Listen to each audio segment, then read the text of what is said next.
Welcome to EZRA Asks, the show where we tackle the big questions at the intersection of leadership, behaviour change, and the future of work. Today's episode is all about high performance, not just the kind that hits quarterly targets, but the kind that lasts.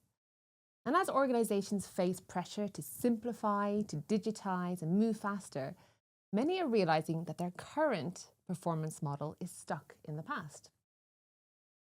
I'm Sinead Keenan, Chief Innovation Officer at EZRA, and today we're tackling a big question.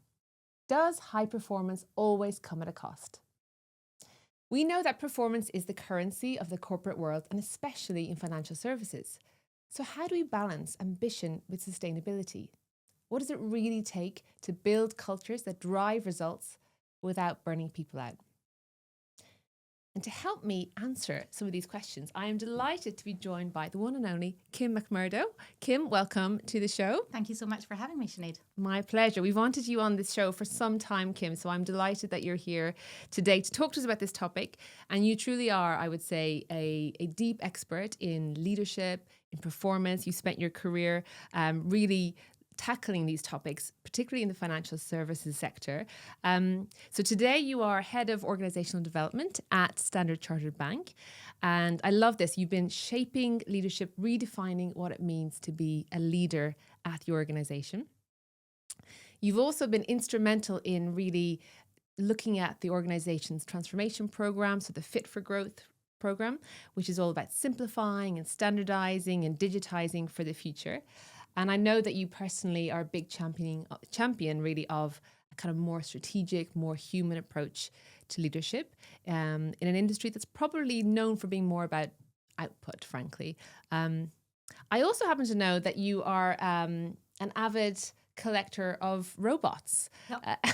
Can you say more maybe perhaps about that? So sure, you asked me if I collect any unusual things, and I've always had a fascination with robots and how they can transform themselves. So I have a collection of over 80 different pieces. 80? Some of which are fine art, some of which are pretty much toys.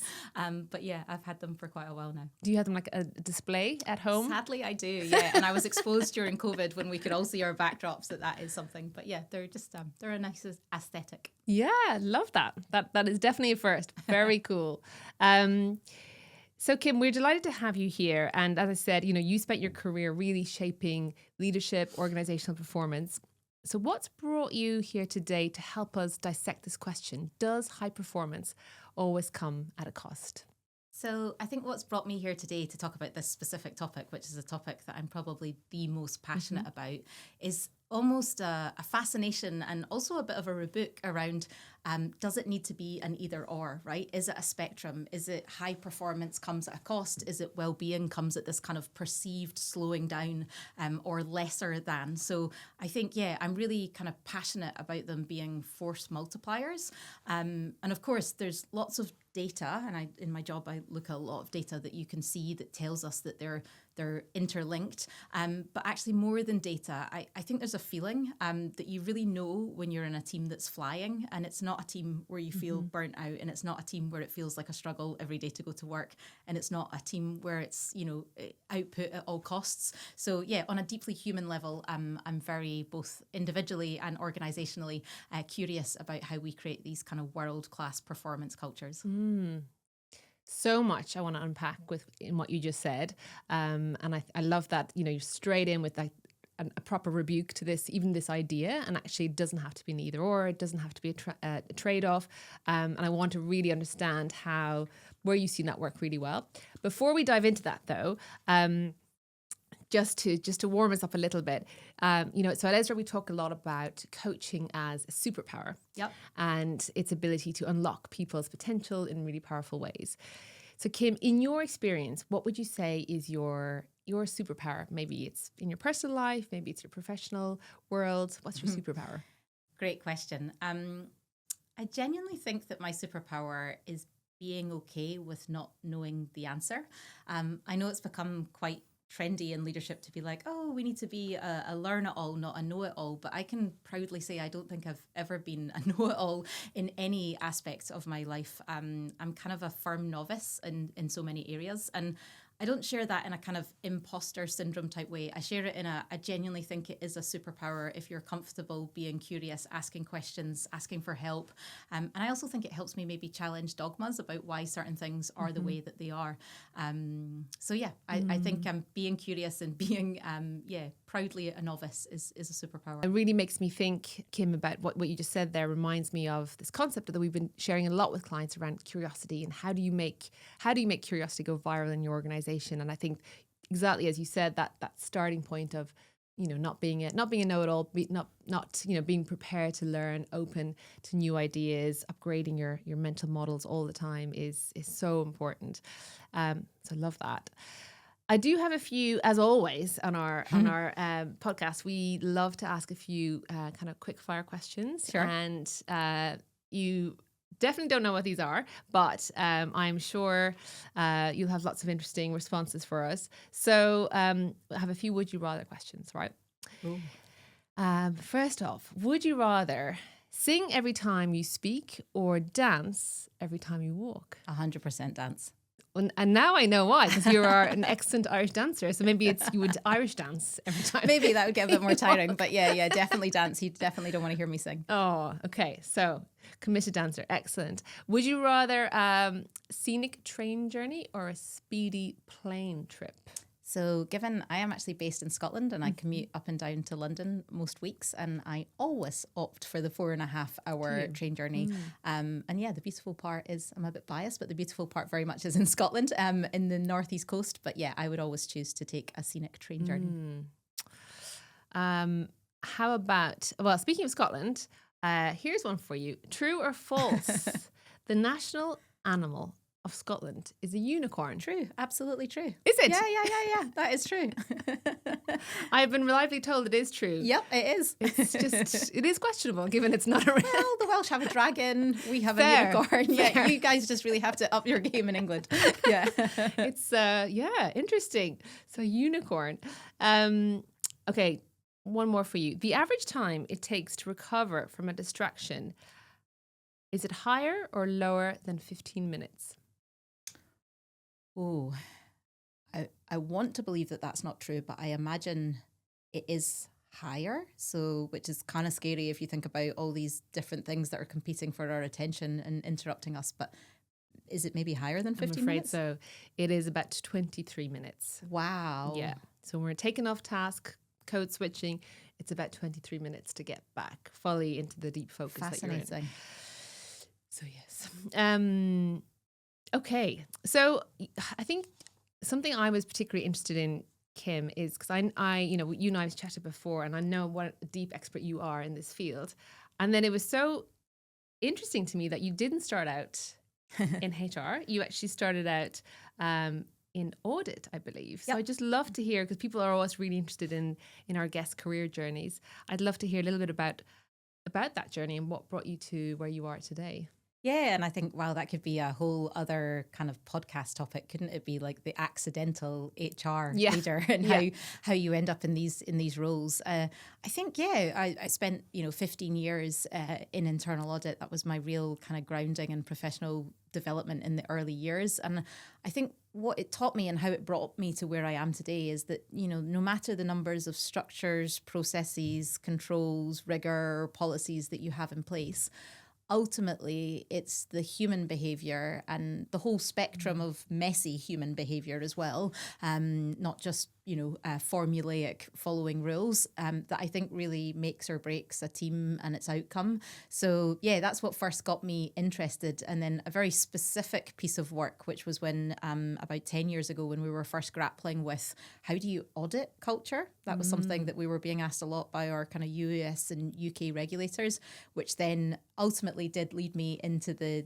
HR space to come and kind of join that function. And I genuinely believe it's my true vocation to be in the place. And sometimes I think, oh, wow, if I'd found this sooner. But I actually think now I've come to peace with the fact that all of that grounding and all of that time outside of HR, I hope has made me a better organisation development head. Absolutely. And that is a really interesting question. How do you audit culture? Did you crack the answer to that?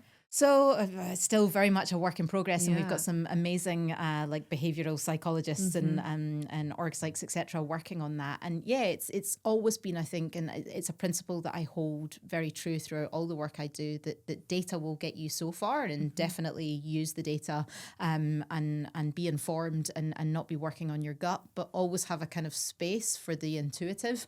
And I think particularly in the space of culture, some of our best, certainly my own career, some of my most instinctive audit moments were when I was trusting my judgment and my sense over and above what the data was telling me. So I think that kind of balance of data and then overlay and then qualitative conversations with people.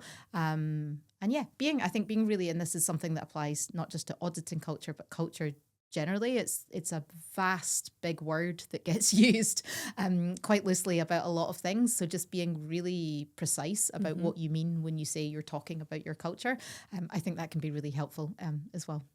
Yeah, and I think just listening to you, I'm reflecting that probably that background in audit actually has probably given you just a different lens and kind of a precision, to help sometimes with something which is quite nebulous, right? These concepts like culture and leadership. And I know that you are very, you have a very kind of strong drive for looking at data, but also we can have so much data, but actually what is the true insight? What is that actually is making the difference? How does that demonstrably show up in people's behavior day to day? Really interesting that's where it led you. And then just thinking a little bit about today, and I guess kind of coming to the crux of this question about high performance, reflecting on your own experience, and as you think about people listening to this episode, if a leader wants to make some kind of meaningful shift this quarter, this year, to help build sustainable performance in their team, where would you recommend that they start? So there's the $1 million question, isn't there? So let me talk a little bit, if particularly in somewhere like our industry, right, a service-based financial services industries, and I'm sure there's lots of other kind of service-based industries that listen to this podcast. I think the first thing that you have to be like really crisp and sharp on is the kind of end outcome, right? What is the value creation that your organization is buying, is selling, is ultimately being valued for? And I think in ours, it's our clients, right? So I think when you're thinking about what's the performance culture that you need and where are we on that performance culture, the most sobering place to start is, are we helping our clients meet their goals? Are they coming back to us? Are we helping deliver our unique capabilities in service of their needs? I think that's very much the 101. And then, and this is where the kind of kicker is, and what the whole theme of your podcast is, which I love, which is knowing that you then need to do that day in, day out, and it's not just a one-time thing or a quarter thing. Then you have to, I think, reflect a little bit deeper about what are some of the things that are going to be indicators or informing whether I'm going to be able to sustain that? And I think you quickly then come into the people aspect, right? Do my people enjoy their jobs? Do they feel respected? Do they feel like their leader values them and gives them recognition? Are they growing? And I think all of those things then help pinpoint. Those are not the goals in their own right. Of course, many of us as companies want to create great places to work where people can do meaningful work. But I think that real sharpness and tying between, am I achieving the outcomes that my stakeholders expect me to? Great. And knowing that I want to continue to do that, and most organizations want to do that better, faster, cheaper, simpler. How will my performance and culture of my people help sustain that? So I tend to think about it in two parts, but very much connected parts. Yeah. There's a real clarity of that in that idea, I think, of getting super crisp on what is the absolute outcome objective. And here it's about servicing our clients, but as you said, knowing that you need to do that is not going to end, that is not that is a perennial thing that we need to be able to do. How to do that in a really sustainable way. But I suppose one could say that, if we zoom out a little bit, looking today at the external context, economic pressures, digital disruption. I know you're going through a lot of transformation at SCB, the global markets, tariffs, obviously, all that is presenting for us. How do you think all of that macro context is changing the way that financial institutions are thinking about performance? So I think loads of things, right? There's loads in the external environment. I think the first thing I would say is it is creating a bit of a pressure cooker, that our leaders, particularly leaders of organizations, are in huge amounts of stress. And I know we'll probably talk a little bit later about stress and how that impacts kind of performance cultures, etc. So I think the first thing to acknowledge is, we are in quite intense times. So that kind of self-regulation and self-awareness of, what's actually am I responding to in the external environment and what am I choosing to pay attention to? I think that's a really good first place. I think more specifically within the external environment, what I think is fascinating in the concept of performance is trust. For those of you that may already read the Edelman Trust Barometer, which is, I think, the world's largest study on trust, what I find curious in there is that organizations are actually the most trusted institutions beyond academic institutions, beyond media, beyond government. Now, it is falling, but within that, I think there is a huge opportunity to say, what is our role in organisation in helping broker societal trust? And that's not just from a kind of corporate social responsibility perspective. Actually, Edelman, they also show that organisations can play a huge role in creating optimism, and optimism specifically around where people feel like they can have a career, where they feel like they can have impact, where they feel like they can have agency, particularly and topically agency around deployment of AI and the impact that's going to have. Then I think there's something like a 21-point differential in optimism.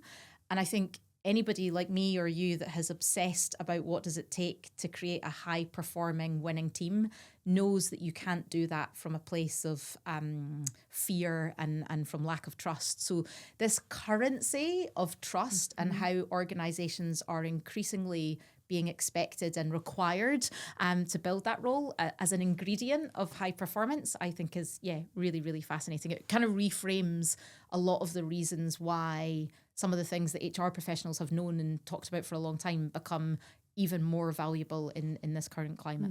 Yeah, I couldn't agree more. And I think what people might be interested in what you just said there about, because it's possibly surprising for some people that actually organizations where we see in the barometer higher levels of trust within businesses relative to government, relative to academia.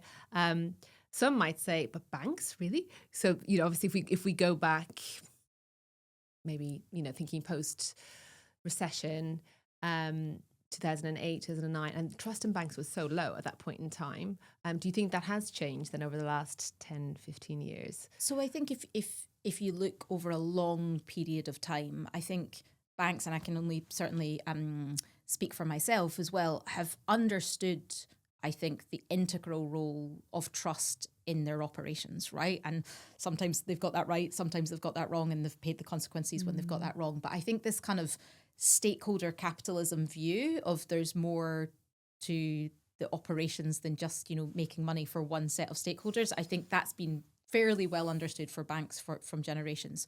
More specifically, within the bank that I operate in, I think we've always had a really big eye on purpose and why we exist and what we want to do. And there's a really beautiful quote, and I don't know if it's his own or whether he's taken it from somebody else, that Charles Wookey, who's the founder of Blueprint for Better Business, says, which is, at the end of the day, most people just want to feel like they're a valued member of a winning team on a worthwhile mission. And it's really good at distilling, I think, all the three ingredients that you need to feel valued and respected. Yes, we want to win and be the best performance we can be. And it has to be on a pretty worthwhile mission to move people to, excellent levels of performance. So, people may be surprised by it, but I also think trust is, it's well understood, and it's the type of thing that it's very hard to earn, and then, very quick to be lost. So that's why I think it's and I know it's part of the white paper that EZRA have been working on, is such a critical ingredient. Absolutely. And that, we in our sort of our latest white paper, as you mentioned, we look at the DNA, right, of high performing teams, and we've talked quite a bit about results. But you're absolutely right. The other building blocks are trust, growth, collaboration, resilience. Where do you think organizations are, if you think about those building blocks, trust, results, growth, collaboration, resilience. Which of these do you think organizations are underestimating, underplaying at the moment? Fabulous question. I think I've spoken quite a bit about trust, so maybe I'll speak to collaboration. That was one of the ingredients. I think collaboration, of course, if you look at any organization's kind of values or areas of focus for the last 20 years, probably collaboration, I'm going to guess, is in the top 5 of kind of stated behaviors. So I don't think that organizations haven't been paying attention to it. What I do think is interesting about collaboration is sometimes where it is misinterpreted. And I think it is sometimes requiring a bit of a reset. And particularly if you think about COVID. So I think during COVID, we saw basically the cost of convening drop to zero, right? With the mass proliferation of digital meeting tools and Zoom and the like. And I think therefore the overhead to bringing people together to meetings has obviously reduced. I think collaboration at its worst can sometimes be where you're over seeking for consensus, you're over meeting, you're abdicating of responsibilities, you're moving slowly.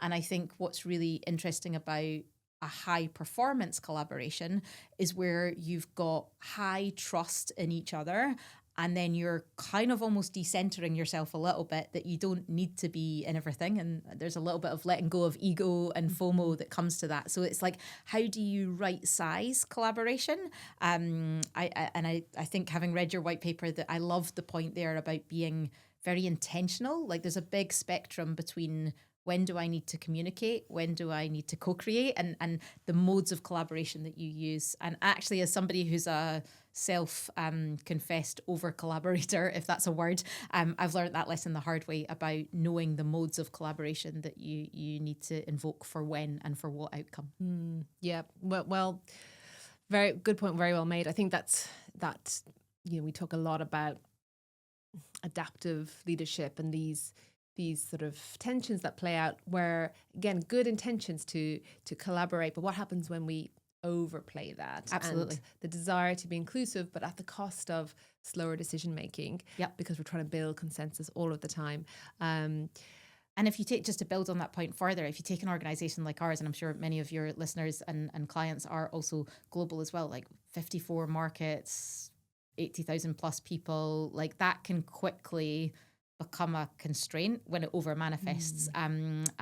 So yeah, the speed of decision making increasingly when it's not just inside your organization, right? When you're working with partners. I can't remember where I heard it, but where it said somewhere like, your speed of decisions is how fast you go. And then the levels of your trust is how well you execute. And I think paying attention to both of those things are really, really key. Yeah, absolutely. So they're so interlinked, right? So to if you have that foundation of trust, of psychological safety, all those things, people understand that you can, you don't need to be in every meeting. You can, that it's all well intended. But of course, easier said than done. And I know you've been thinking a lot about, what does it really take to be a leader, an effective leader at SCB, and you've been crafting your leadership agreement. So when you're thinking about that topic, Kim, what are the biggest sort of mindset shifts that you think managers and leaders may need to make today? We've just talked about that kind of shift away from maybe over collaborating, which might be a little bit of a legacy from our post-pandemic world.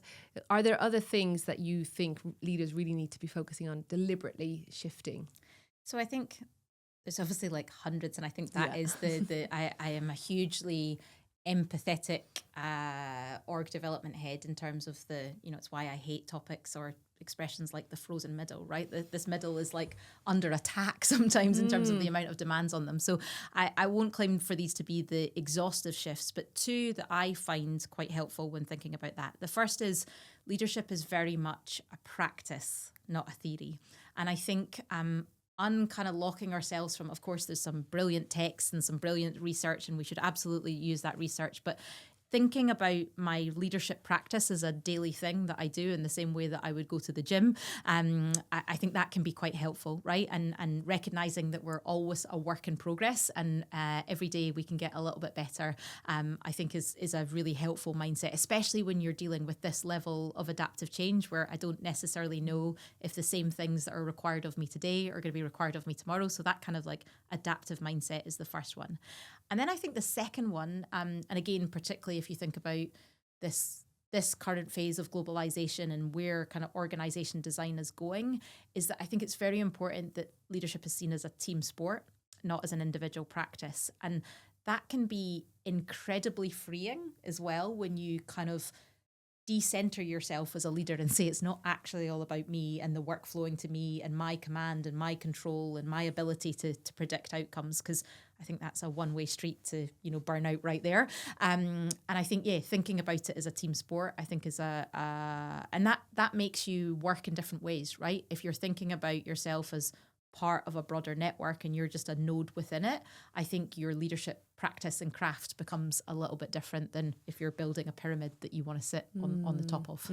Absolutely. And I think that really, I think, resonates with, I imagine, a lot of our clients listening today, some of those shifts of the need to be adaptive, to be able to be ready for whatever might be coming next.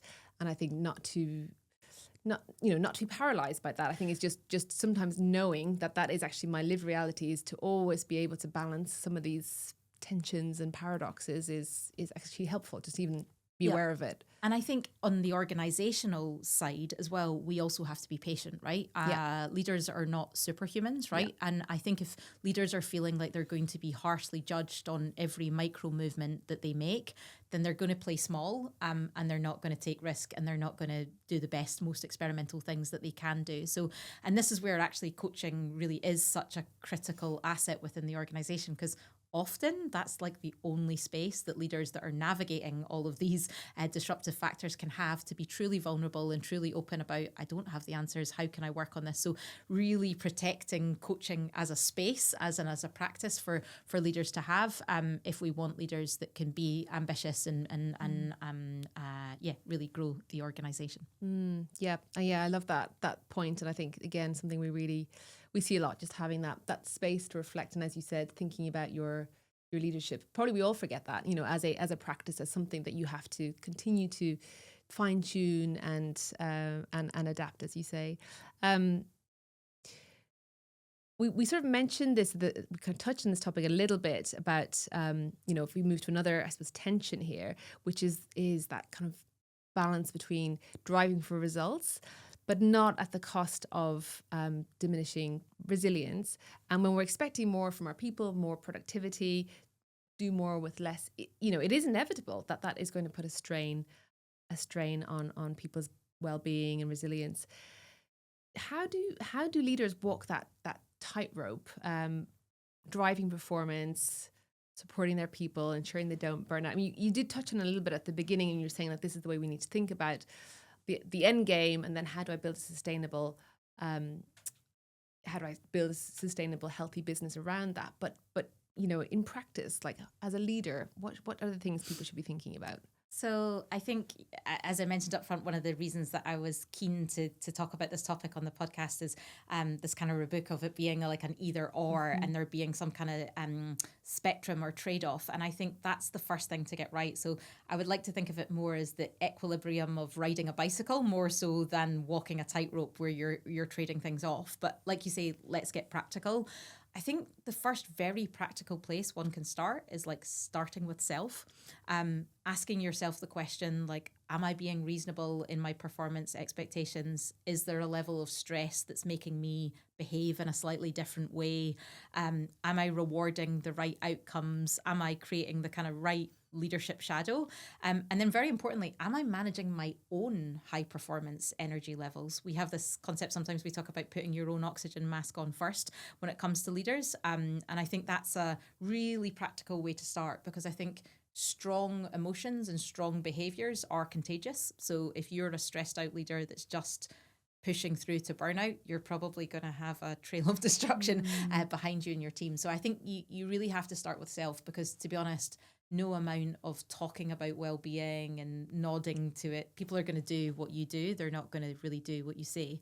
And I think one great example of this like self-regulation when it comes to performance and well-being is something that our outgoing chairman, Jose Viñals, said. And I think it was just not that long after COVID. And I remember him talking on one of our global leadership calls. And he mentioned that, having had quite a long and esteemed career, he said, in business, there's no endless amount of shocks that are going to come your way. Some of them will be small daily shocks. Some of them will be like big shocks, like tariffs and COVID. And really the question that you need to ask yourself as a leader is, am I amplifying this shock and passing that shock onto my team? Or am I helping to absorb some of that shock? And I think one of the kind of responsibilities and privileges of leading others is that we do have to have these almost like little shock absorber life vests on, where we're not exploding that into our teams. Because if we feel stressed by it, I think our teams are going to feel even more stressed by it. So it's not about suffocating or moving people away from reality, but I do think thinking about how we're showing up, and that applies to even daily business, right? Like if we're not meeting the results that we need to meet, yes, we need to address that head on, but doing it in a way that it doesn't create like undue, unsustainable methods. That is such a great, and that's gonna stay with me. I love that analogy of the absorbing the shocks. To what extent am I'm going to be thinking about that tonight. To what extent am I absorbing the shock for others? It's a great point. And you're absolutely right. We have a certain responsibility, right? So when we think about at EZRA, we talk a lot about, as leaders, you have to create energy, but you got to create the right kind of energy as well. Not passing on negativity or panic, even if you might be feeling such things yourself. So how do you do that for your teams? And of course, again, as we said, easier said than done, and there are things that can help. Do you have any, like, do your team keep you in check, Kim, if they see you? Have you got any 100% tells? So, I definitely have tells. So my number one giveaway sign when I've gone over the point of being an optimal performance is when I lose my sense of humor. It's a very quick telltale sign. So I've given all of my team agency to, and hold myself accountable, more importantly, to know that that's maybe when I need to take a bit of a breath or take a bit of a time out on things. So I'm a constant work in progress when it comes to, as somebody who is really results orientated and, likes to, get great results. It's about making sure that I'm kind of pacing myself and moderating that so that it's driving the healthy performance focus. Okay, so I'll remember this. Sense of humor. If that goes, put me on the timeout step. But I suppose just to build on your point there about being very driven by results. But I guess one of the traps that we could foresee with that, and we see a lot of organizations falling into this, is that sort of short-termism, right? So we run the risk, I think, there of, because we are so focused on results, we're sprinting through transformation, we're potentially overworking our teams, we're potentially measuring the wrong things. Like, what do you think are maybe some of those traps when people are thinking about their performance culture that they're at risk of falling into? Yeah, so I think that one that you raise around short-termism is very real, right? It's very front and center. And actually, a lot of organizations that we all work in, right? You're in front of investors every quarter to show them your results, right? So that it's not like a false sense of urgency around that near-term focus. I think what the trick is not to say that a focus on near-term results and the things that keep you in business day in, day out is wrong, right? That if you lose sight of that, then you lose sight of your entire business. I think that the trick for leaders is to almost like wearing variofocal lenses where you can look across multiple time horizons. We've done a lot of work with our managing directors and senior leaders around the concept of like multi-horizon leadership. We use the McKinsey 3-horizon model, which I think is a really helpful and quite easy model to show that, yes, the metrics and measurements that you use to tend to your business in the short, medium and long term, and those what is long term in today's business is becoming shorter and shorter, are quite different and can sometimes feel like in competition with one another.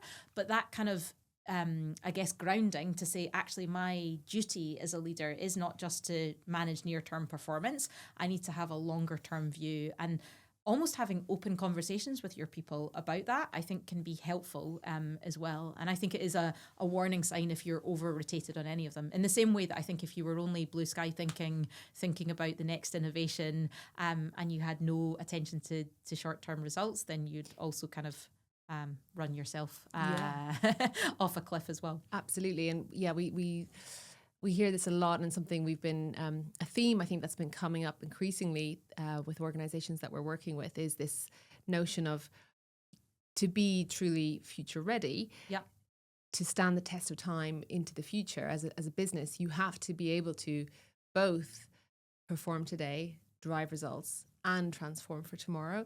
And typically organizations kind of flip-flop between these two states, and when times are good, where we can think about the future, we can focus on all these non-core interesting innovations, and when times are bad, we just double down, all that gets shut down, and it's just on that short-term results.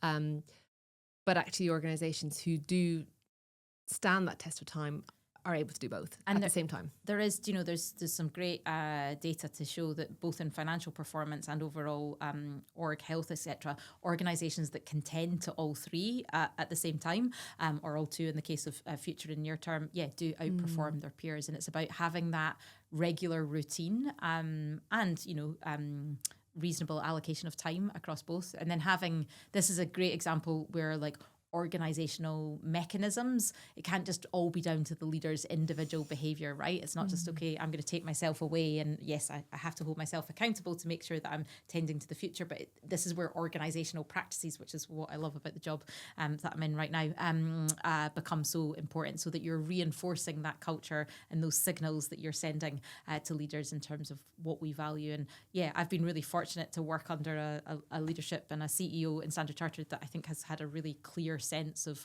what are we doing for today, tomorrow, and the future of our business. And speaking of signals and data, we there's that sort of saying that what gets measured is what matters. But I think what's interesting really is just how we measure that. And actually when you're thinking about building sustainable high performance, what are the signals that you look for within a team? So I really like that you've used signals when it comes to measurement, because I think measurement is really helpful as long as it doesn't become like a blinkers, and that like the chasing of the binary KPIs becomes like the only outcome. I would probably say, when I'm thinking about a performance culture, there's probably like three broad buckets of things that I would consider. The first is, like I mentioned up front, am I delivering on the core expectations of my business? Am I, meeting my financial targets? Am I meeting my service targets? And, my colleague said to me recently, when it comes to underperformance, time is never the answer. So I think having a really like real time view of the core expectations, and assuming that the team or the organization or the business unit that you're looking at is doing that, great. I think the second thing that you then need to be playing a very close eye to, and these are not in kind of linear or priority orders, but is then, how are the team engaging with the work, right? What does it feel like to work here? What does it feel like to be led by the leader? Because I think that's a clue and a signal very much into these things that I'm delivering core expectation. Are they going to be sustained by, retention and intent to stay, etc.? And then the third area, which is often an afterthought, but I think is so important, is growth, right? Are my team growing? Are they investing in their learning and development? Are they getting opportunities to apply new skills? Because I think any winning or high performing team is probably not a team that's standing still. You might be able to retain that competitive advantage for, I don't know, in today's business, maybe a quarter, maybe 2 quarters. But having that eye on how am I, if we're saying we want our people to be future ready, am I really investing in that and getting the returns? So certainly in some of the leadership dashboards and data that we pull together, we have a good balance across all of those three. And we do look at like investment and growth as a kind of lead indicator of long-term performance. That's such a great and practical, like you just shared like a mini dashboard, I think, with us there of, immediate results, leaders, what are we paying attention to, growth, how are we thinking about our people developing for the future. And just as we, I suppose, round out our conversation today, because I feel like we could talk for hours, Kim, there's so much to unpack here. And we've explored leadership, learning, some of the pressures, those broader contextual things. As we wrap up, though, is there one maybe key insight, something that we should be thinking or rethinking about performance that you'd like people to sort of reflect on? So I think what I've learned in the time that I've been doing this job, and I think in all of my career, I've been looking obsessively at what drives performance and the right outcomes. I think my biggest reflection is that it is an art and a science. I think there's a wonderful amount of behavioral science out there, and research like EZRA and other people do. And I would say read it, digest it, challenge it, apply it, stay close to it. That's really important, that we're not just like flying in the air and throwing things out and seeing what they stick. So I think the kind of science part of it is important. But I do also think there is a huge amount of art to what makes, in your context, in your team, in your performance, what makes the team tick. So I would always say, bring your own brand to it. I'd say human behavior change, it's like messy and quirky and non-linear, and I think people are more likely to follow you if you're authentic, and they will probably forgive you for the things that you're working on rather than trying to follow the kind of 101 of what works in a different organization. So I would say have the right amount of rigor and research and trusted methods that you're looking at, but then hold it lightly enough that you can play with it, I guess, in your organization. I think there was a lovely quote in your white paper that said, if culture is the engine of execution, then teams is the measurement or the unit of performance. And I'm a huge fan of this concept of like, how do we make teams work rather than like overly individualistic modes of leadership development. So that would be my final thought, is it's an art and a science. So wise. And I could not have said it better. I think you're absolutely right. I love your point about stay attentive to the science, stay attentive to what's coming through. We don't want to just be trying things and without, some sense of actually what's been proven to work. And that has to be within context, right? And that has to be within the real practical application of what that looks like in your world. So sort of being able to hold it lightly, being able to pivot when needed as well. And I'll tell you, it's just a fun anecdote maybe to end on as well. I remember this was a few years ago, being pitched when we were doing a lot of launch around our leadership agreement and the standards of leadership that we were expecting. And one of our country teams in Asia had pitched to me that they wanted to turn it into a song. And now, obviously, per the answer earlier, the thought of that just filled me with horror, and my British sensibilities of around singing. Actually, it was one of the most viral things that we did that happened and was very good. So that really proved to me about that leader in that market knows their context. They know what makes people tick. And I think, there would have been no science that would have told me that translating it into a song would have been the viral thing to do. But for them, it really worked. So stay humble as Amazing. To what actually works. You'll have to turn your leadership agreement into some sort of Irish dancing. That would be quite painful to watch. Yeah. But that's a great illustration of that point. Thank you so much. This has been such a great conversation. I think we have covered so much ground. We started off talking about, does high performance come at a cost? And I think what we've heard is it doesn't have to. And actually, really, we need to rethink the way we lead, the way we build the right team culture, thinking about some of those sort of moving from short-termism to longer-term, more sustainable change. So thank you to Kim for being with us today for such a sharp, insightful and generous conversation. And thank you all for listening to our conversation today. If it sparked something for you, please share it with a colleague. Don't forget to subscribe, and we look forward to seeing you on the next episode of EZRA Asks.